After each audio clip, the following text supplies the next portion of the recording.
News 24 Madhya Pradesh Chhattisgarh, आपकी बात सच के साथ। महसूस करो और ठीक हो जाओ, और इसे अंग्रेजी में कहें तो फील टू हील। सवाल ये है, क्या ये संभव है, और यदि संभव है तो इसका वैज्ञानिक आधार क्या है। हम आपके सामने एक ऐसे एक पुस्तक लेकर आ रहे हैं जिसमें यही लिखा है फील टू हील, और इसका आधार है वो से भावना युग को माना गया है। और आप देख पा रहे हैं कि पुस्तक मेरे हाथ में है, और मुनिश्री 108 प्रमाण सागर जी महाराज जी ने ये पुस्तक लिखी है। महाराज जी स्वयं हमारे साथ में हैं, और उन्हीं की ये पुस्तक हमारे हाथ में है। दरअसल हम योग की बात करें तो हठ योग है, शरीर को साधता है, शरीर को बलिष्ठ बनाता है, राजयोग मन। और जिस हम भावना योग की बात कर रहे हैं, ये भावना योग है जो आत्मा से जोड़ता है। लेकिन ये आत्मा से कैसे जोड़ता है, ये जो पुस्तक लिखी गई है कि आप महसूस कीजिए और ठीक हो जाओगे। और मुनिश्री ने ये पुस्तक लिखी है। मुनिश्री, हम पुस्तक की बात करेंगे, लेकिन जिस भावना की हम बात कर रहे हैं, भावना योग, दर्शकों को और पूरे समाज पे बताइए कि ये भावना योग क्या है। देखिए, भावना योग का मतलब है भावनाओं का योग। हम हर पल जैसा सोचते हैं, जैसा महसूस करते हैं, वैसे संस्कार हमारी चेतना में जमते हैं और वही हमारे जीवन का निर्धारण करते हैं।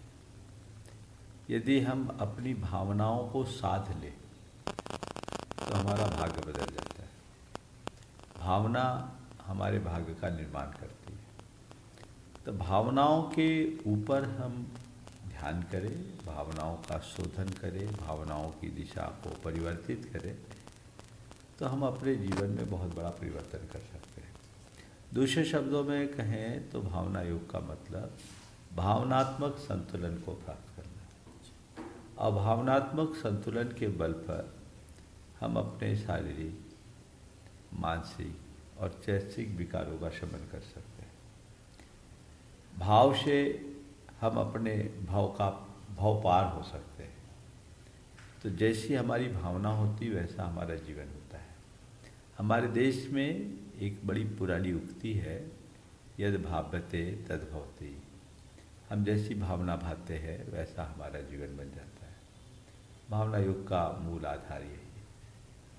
आपने पूरी इस पर भावना योग पर पूरी पुस्तक लिख डाली है। पुस्तक बड़ी विस्तृत है। हम इसके सार की बात करें तो सार क्या सिखाता है फील टू हील। इस पुस्तक का सार यही है कि हम जैसी भावना भाएंगे वैसा हमारा जीवन होगा, और ये विज्ञान से भी सिद्ध है। हमारे ऋषि मुनियों ने इस पर बहुत काम किया। जैन साधना तो मूलतः भावना आधारित साधना है। जैन साधना कहती है कि तुम जो होना चाहते हो, जो पाना चाहते हो, उसकी भावना भाव, क्योंकि हम जैसी भावना भाते हैं वैसा हमारा जीवन होता है। यद भाव्यते तद भवति, ये इसका मूल आधार है। आधुनिक मनोविज्ञान और अपना न्यूरोसाइंस भी इसकी पुष्टि करता है। मनोविज्ञान की भाषा में हम जब विचार करते हैं तो ये कहा जाता है कि हम जैसे भाव भाते हैं वैसे संस्कार हमारे अवचेतन मन में पड़ते हैं, और हमारे अवचेतन मन में जमे हुए संस्कार ही कालांतर में प्रकट होकर चेतन मन के माध्यम से हमारे जीवन पर अपना प्रभाव डालते हैं। तो उसके अनुरूप हमारा जीवन हो जाता है। तो हम जैसा सोचते हैं वैसा हमारा जीवन बनता है, ये आज का आधुनिक मनोविज्ञान कहता है। इसी को अगर हम आधुनिक विज्ञान की भाषा में कहें तो हमारे मस्तिष्क का पूरा लिम्बिक सिस्टम हमारी भावनाओं से नियंत्रित और संचालित होता है। हम जैसा सोचते हैं, जैसा विचार करते हैं, उस तरह का न्यूरल पाथवे बन जाता है। यह हमारे मस्तिष्क के एमिगडाला को थोड़ा सा नियंत्रित करके हमारे प्रीफ्रंटल कॉर्टेक्स को पूरी तरह से गतिशील करता है हमारी भावनाओं के बल पर। और जैसे हम किसी रास्ते से चलते तो चलते चलते पगडंडी बन जाती है, इसी तरह जो बातें हम बार बार भाते रहते हैं, दोहराते रहते हैं, तो हमारे मस्तिष्क में उस तरह का एक पाथवे बन जाता है। फिर वही चीज़ें वे हमारे साथ होने लगती है। जैसे किसी को बहुत गुस्सा आता है और वो गुस्से को नियंत्रित करना चाहता है, मुझे शांत रहना है, मुझे शांत रहना है, मुझे शांत रहना है, इस बात की भावना भाएगा तो उसके मस्तिष्क में एक न्यूरल पाथवे बनेगा, और फिर वो न्यूरल पाथवे जो एमिगडाला से हमारे अंदर चीज़ें उत्तेजित होती है उसको प्रीफ्रंटल कॉर्टेक्स नियंत्रित कर लेगा।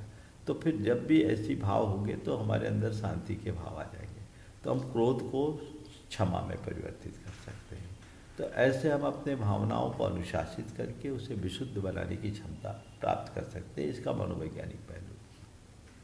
भावनाएं हम भाते हैं तो उससे हमारे शरीर के अंतःस्रावी ग्रंथियों में अंतर होता है। इससे हमारी भावनाओं से हमारा इम्यून सिस्टम भी स्ट्रांग होता है।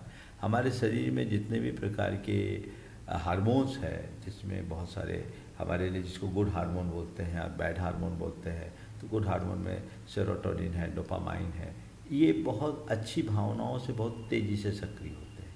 और जब हमारे अंदर नकारात्मक भावनाएं होती है तो कॉर्टिसोल जैसी भावना हार्मोन्स हमारे शरीर में एक्टिव होते हैं, जो हमारे शरीर में अनेक प्रकार की विषाक्तता को निर्मित करते हैं। तो जब हम अच्छी भावनाएं भाते हैं, उससे हमारे शरीर में अच्छे रसायनों का स्राव होता है, तो उससे हमारी शारीरिक स्थिति अच्छी होती है, हमारी भावनात्मक स्थिति अच्छी होती है। तो इससे जब हमारा शारीरिक और भावनात्मक दोनों स्तर का स्वास्थ्य ठीक होता है तो हमारे शरीर को स्वास्थ्य लाभ देता है। तो भावनाओं के बल पर हम शरीर के स्वास्थ्य को, मन के स्वास्थ्य को और आत्मा के विकार को दूर कर सकते हैं। महाराज जी, योग की कंडीशन बताई जाती है कि आप हठ योग कर रहे हैं तो इस कंडीशन में बैठना है, आपको इतनी देर तक आपकी जो सांस है उसको थाम के रखना है। लेकिन हम अद्भुत योग, जो भावना योग है, इसकी बात कर रहे हैं, तो इसकी कंडीशन क्या है? क्या ये बहुत सरल है? इसकी कोई कंडीशन नहीं है जी। भावना योग आप चलते फिरते उठते बैठते कहीं भी कर सकते हैं और किसी भी रूप में कर सकते हैं। भावना योग के मूल 4 आधार हैं: प्रार्थना, प्रतिक्रमण, प्रत्याख्यान और सामायिक। प्रार्थना यानी अपने जीवन को स्वस्थ, सहज, शांत, संतुलित और समर्थ बनाने की मंगल कामना। तो जब हम अपने भीतर विराजमान परमात्मा से स्वयं को स्वस्थ, शांत, सहज, सकारात्मक और समर्थ बनाने की कामना करते हैं तो हमारे अंदर वैसे संस्कार उत्पन्न होते हैं। प्रतिक्रमण का मतलब होता है इनर क्लीनिंग, अपने द्वारा किए गए दोषों को दूर करना, उनका शोधन करना। तो जब भी हमारे साथ कुछ हो जाए तो मैं इसकी पुनरावृत्ति से बचता हूँ, अपने दोषों को स्वीकार करके उनका सुधार करता हूँ। और प्रत्याख्यान है अपने भावी जीवन को उज्जवल बनाने का संकल्प। तो हम कुछ वाक्यों को बार बार दोहराते हैं, जैसे मुझे सहज रहना है, मुझे शांत रहना है, मुझे संयम रखना है, मुझे सकारात्मक रहना है। अगर इन बातों को हम बार बार दोहराते हैं अपने भावी जीवन के लिए, तो हमारे सब कॉन्शियस में वैसे संस्कार डेवलप होते हैं, हमारे ब्रेन में वैसे न्यूरल पाथवे बनते हैं जो हमें सहज, शांत, संयत और सकारात्मक बनने में सहायक बनते हैं।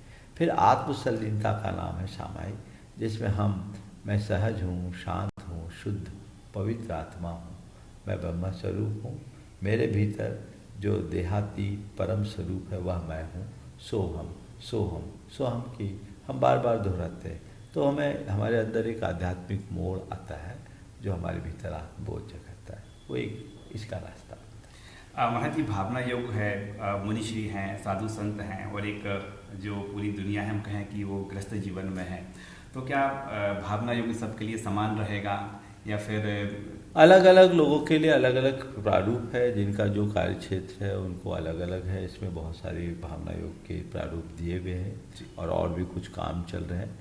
बच्चों के लिए अलग है, महिलाओं के लिए अलग है, बड़ों के लिए, बुजुर्गों के लिए अलग है, प्रोफेशनल्स के लिए अलग है, विद्यार्थियों के लिए अलग है, तो जो जिस साधकों के लिए अलग है।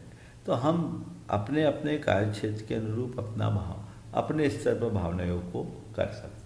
महाराज जी, हम देख पा रहे हैं कि आपकी बहुत सारी पुस्तकें हैं, दर्जनों हैं, लेकिन कुछ पुस्तकें यहाँ पर मौजूद हैं। चाहे हम फील्ड टू हील की बात करें और देख पा रहे हैं कि जीवन का GSV भी यहाँ पर है। आपकी अमूमन जो पुस्तकें हैं वो जीवन कौशल है, जीवन मूल्य हैं, उन पर आधारित हैं। तो हम जीवन के सार की बात करें तो आपका क्या संदेश है? देखिए, जो भी पुस्तकें आप देख रहे हैं या देखा है, जीवन और जीवन के विज्ञान से जुड़ी है।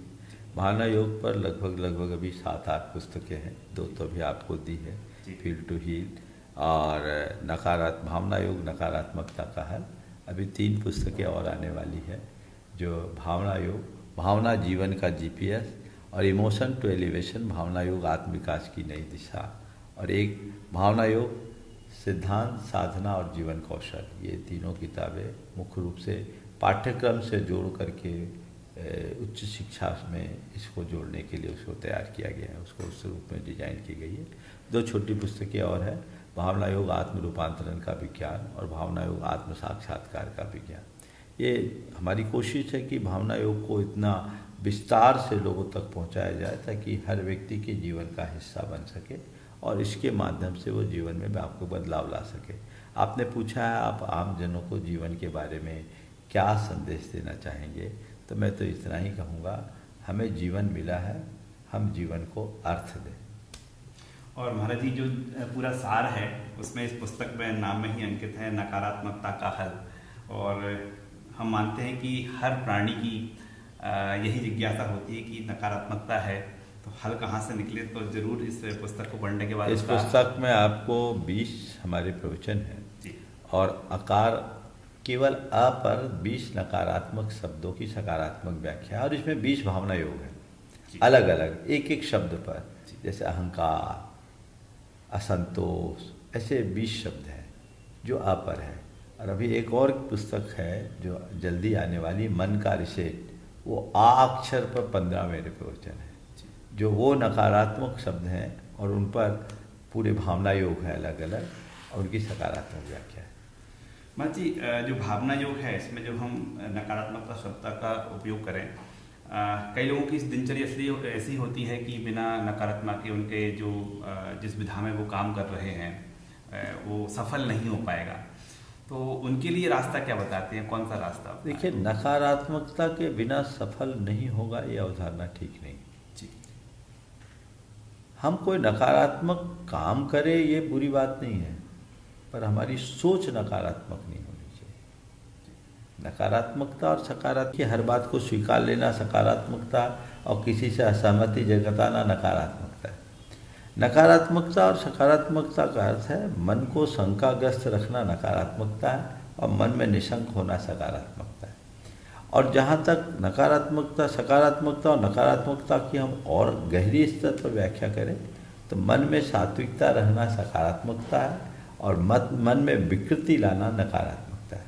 तो नकारात्मकता के बिना भी हम अपना जीवन जी सकते हैं विकृति से विशुद्धि की ओर, क्योंकि यदि हम आवेग के माध्यम से कोई काम करते हैं उससे जो हमें लाभ मिलता है अल्पकालिक होता है, लेकिन यदि हम अपनी समझ को विकसित करके अपने प्रभाव से काम करते हैं तो उसका काम दीर्घकालिक होता है। तो एक प्रशासक को भी कोई ज़रूरी नहीं कि डांट डपट करके ही काम करे, वो अपने प्रशासनिक दक्षता के बल पर बिना कहे भी बहुत कुछ कराने में समर्थ हो सकता है। महाराज जी एक और आपसे आखिरी सवाल वर्तमान परिप्रेक्ष्य को लेकर है कि धर्म को लेकर हम देख पा रहे हैं कि माहौल कुछ अलग है और ये कहा जाता था कि युवा धर्म से विमुख हैं, लेकिन कई तस्वीरें ऐसी आ रही हैं कि युवा धर्म की ओर उनका झुकाव दिख रहा है। वर्तमान परिप्रेक्ष्य में आप क्या देख पा रहे हैं? धर्म पहले से विकृत स्वरूप हुआ है, उसका सकारात्मक हुआ है और खासतौर पर युवा है, क्या वाकई उसका धर्म के प्रति रुझान है? देखिए, वर्तमान युग में एक सकारात्मक लक्षण तो ये देखने में आया है कि युवाओं का धर्म के प्रति रुझान बढ़ा है, लेकिन ये देखने में आ रहा है कि धार्मिकता बढ़ी है, लोगों के अंदर जैसा धर्म होना चाहिए वो नहीं। हमने रिचुअल पर फोकस किया जबकि हमें स्पिरिचुअल पर फोकस करना चाहिए। यदि हम धार्मिकता के साथ लोगों में धर्मात्मापन जागृत करने में सफल हो गए तो समाज में बहुत बड़ा परिवर्तन होगा, और वो केवल रिचुअल से नहीं होगा, वो हमें कुछ साधनामूलक धार्मिक क्रियाएं करनी होगी। भावना योग उसी का एक अंग है, और भावना योग को धर्म की दृष्टि से देखिए ही नहीं, उसे अपने जीवन के विज्ञान के रूप में देखिए, जो हर किसी को ज़रूरत है, हर व्यक्ति को ज़रूरत है। हमारा पहला लक्ष्य होना चाहिए, जो मैंने आपको कहा, जीवन को अर्थ देना ही जीवन का उद्देश्य हो। तो हम अपने जीवन को रूपांतरित करें, जीवन को सही दिशा दें, उस दिशा में कुछ करें।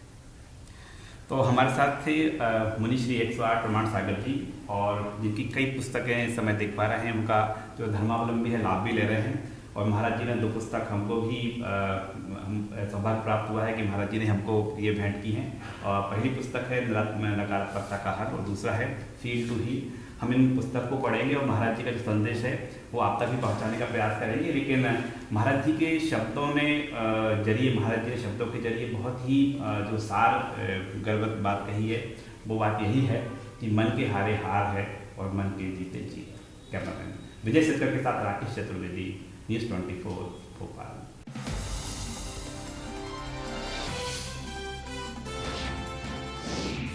न्यूज 24 मध्य प्रदेश छत्तीसगढ़, आपकी बात सच के साथ।